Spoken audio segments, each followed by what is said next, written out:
जय हिंद, नमस्कार। एक तरफ अग्निवीर भर्ती में 3 बड़े बदलावों को लेकर युवाओं को बेसब्री से इंतजार है, तो वहीं रूस यूक्रेन युद्ध के बाद अब इजराइल और हमास में छिड़े विनाशकारी युद्ध को देखते हुए भारत की अग्निवीर योजना पर भी कई बड़े सवाल खड़े होने लगे हैं।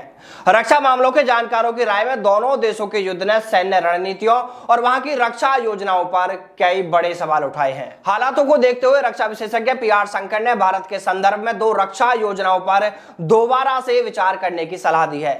उन्होंने कहा कि रूस और इजराइल में भारत की अग्निवीर योजना की तर्ज पर वहां के नागरिक सेना में सेवा देते हैं। ऐसे में कम समय की ट्रेनिंग मिलने से वहां के सेना के सैनिक या वहां के नागरिक सैनिक किसी दूसरे देश की सेना के अनुभवी सैनिकों का मुकाबला करने में सक्षम नहीं है। आर्टिलरी के पूर्व महानिदेशक लेफ्टिनेंट जनरल पीआर शंकर का कहना है कि इजराइल हमास युद्ध खतरनाक अंजाम की ओर आगे बढ़ने लगा है। दोनों ही ओरों से जारी हमलों और विनाश लीला को देखते हुए रक्षा मामलों के जानकारों ने अब भारत को विशेष तौर पर अलर्ट रहने की बात कही है और साथ ही रक्षा नीतियों में सुधार की चेतावनी भी दी है। रक्षा विशेषज्ञों का यहां तक कहना है कि रूस और इजराइल के आज के हालातों को देखते हुए भारत को वैसी गलती बिल्कुल नहीं करनी चाहिए जैसी इजराइल और रूस जैसे देश होने की है।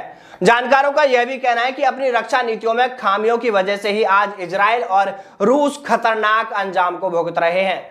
लेफ्टिनेंट जनरल पीआर शंकर का कहना है कि आज इजराइल हमास युद्ध को लेकर दुनिया 2 ध्रुवों में बटी हुई है। कई नेता इजराइल की जवाबी कार्रवाई का समर्थन कर रहे हैं तो कुछ फिलिस्तीनी के मुद्दे का भी समर्थन कर रहे हैं। उनका कहना है कि भारत को आज अपनी 2 रक्षा योजनाएं जिसमें अग्निवीर और सक्रिय युद्ध में महिलाओं की भूमिकाओं को लेकर सचेत हो जाना चाहिए। लेफ्टिनेंट जनरल पीआर शंकर ने रूस यूक्रेन और इजराइल हमास युद्धों का नजीर देते हुए कहा कि 2022 में भारत में शुरू की गई अग्निवीर योजना में बदलाव की नितांत आवश्यकता है, बेहद जरूरत है। उन्होंने इस योजना के तहत 4 साल के कार्यकाल को नाकाफी बताया। उन्होंने कहा कि यह 4 साल का कार्यकाल पर्याप्त नहीं है एक अनुभवी सैनिक बनाने के लिए। पीआर शंकर कहते हैं कि हमने रूस यूक्रेन और इजराइल हमास के युद्ध को करीबी से देखा है। रूसी सेना यूक्रेनी सैनिकों पर काबू पाने में सक्षम नहीं थी, वैसे ही इजरायली सेना के जवान हमास के आतंकवादियों से निपटने में भी असमर्थ से दिखते हैं। उनका कहना है अग्निवीर योजना के कार्यान्वयन का मतलब होगा युवा, कम प्रशिक्षण और अनुभवी सैनिकों को आगे की पंक्ति में तैनात किया जाना, जबकि अनुभवी अधिकारी मुख्यालय में तैनात रहेंगे तो इससे फिर हमारी सेना और भी कमजोर होगी। उनका कहना है कि युद्ध के हालातों में 4 साल से कम अनुभव वाले जवान गंभीर परिस्थितियों में प्रभावी ढंग से निपटने में सक्षम नहीं होंगे, जिससे सेना और कमजोर होगी। इसके अलावा उन्होंने कहा कि युद्ध में टेक्नोलॉजी को ही सबसे अहम नहीं मान लेना चाहिए। अगर ऐसा होता तो रूस और इजराइल आज युद्ध की स्थिति में बहुत बेहतर स्थिति में दिखाई देते, लेकिन इन दोनों ही देशों ने अनुभवी सेना को पीछे रखा और यही इनकी सबसे बड़ी गलती थी। इसलिए भारत को आगे के समय को देखते हुए रूस और इजराइल की गलतियों से सीख लेना चाहिए। पीआर शंकर कहते हैं कि अग्निवीर योजना की हमें सख्त जरूरत है, लेकिन 4 साल के लिए नहीं बल्कि यह योजना 7 से 8 साल के लिए होनी चाहिए। यानी अग्निवीरों का सेवा काल 4 साल से बढ़ाकर 7 से 8 साल किया जाना चाहिए, तभी एक सैनिक अनुभवी सैनिक बन सकेगा और युद्ध के हालातों में निपटने में वो सक्षम भी होगा। पीआर शंकर यह भी कहते हैं कि पुराने दिनों में भी महिलाएं सक्रिय युद्ध में हिस्सा लेती थी, लेकिन उन दिनों युद्ध के नियम बिल्कुल अलग हुआ करते थे, जबकि आज का युद्ध बिना किसी नियम का होता है। युद्ध के कोई नियम नहीं है आज के समय में। वो कहते हैं कि महिला सशक्तिकरण की बात जरूरी है, लेकिन बाहरी समाज की तरह यहाँ भी महिलाओं को भेदभाव से गुजरना पड़ता है। मैं महिलाओं के साहस या उनकी क्षमताओं पर सवाल नहीं उठा रहा, बल्कि उनकी उचित तैनाती के बारे में सलाह देना चाहता हूँ।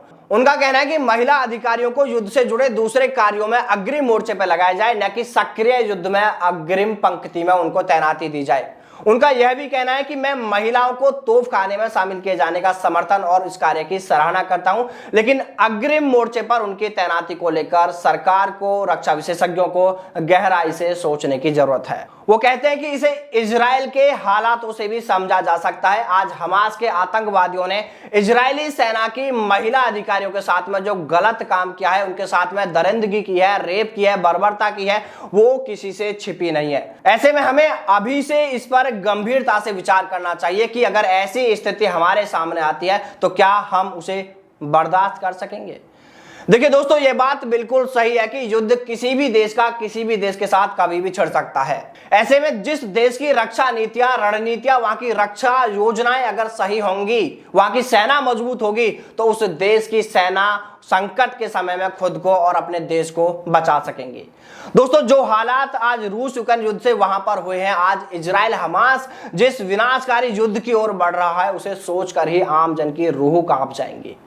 किस तरह युद्ध में आज बेकसूर मासूम बच्चों की दर्दनाक मौत हो रही है, महिलाओं के साथ में वो दरिंदगी की जा रही है कि जिसे सुनकर ही आपकी रूह कांप जाए। रक्षा विशेषज्ञ पीआर शंकर इसी को लेकर अपनी चिंता व्यक्त कर रहे हैं कि समय रहते भारत को भी अपनी रक्षा योजनाओं पर एक बार फिर से विचार करना चाहिए और उसमें जो भी जरूरी संशोधन है उनमें वो बदलाव किए जाना चाहिए। दोस्तों, इस पूरे मामले को लेकर आप सभी क्या सोचते हैं, आपकी क्या राय कमेंट करके जरूर बताएं। क्या रक्षा विशेषज्ञ पीआर शंकर जो एक अपना विचार रख रहे हैं, जो सलाह दे रहे हैं, आप उससे कितने सहमत हैं? क्या इस तरह के हालात देश में बन सकते हैं? आपकी राय कमेंट करके जरूर बताएं। तो चलिए दोस्तों, फिर मिलते हैं सेना व सेना भर्ती से जुड़ी तमाम बड़ी खबरों के साथ।